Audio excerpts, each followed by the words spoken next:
wakhal laina poknaba tinjang kaijang danaba wakhal nungaina leiba tai nangi wakhal khanjara awaba pothajabani nangbu nungsiba kari kai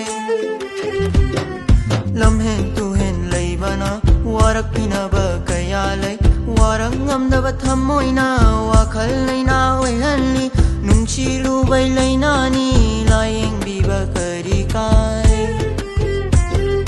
wakhal laina poknaba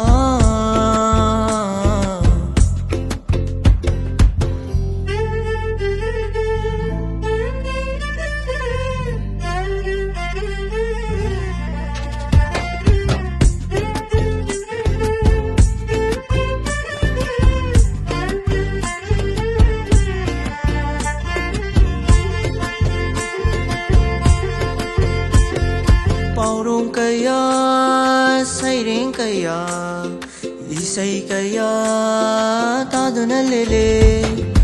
Ongamdaba, wahay dusu, isay duda, tido na lele.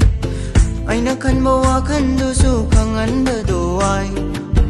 Nang nakari kalibano, kan badasuay. Ay nakan mawakan dusu, kangan baduay. Nang nakari kalibano kan badasuay. Kalle kadai nang onda duntay. Wakhal laina kopnaba tinjang kaijang danaba.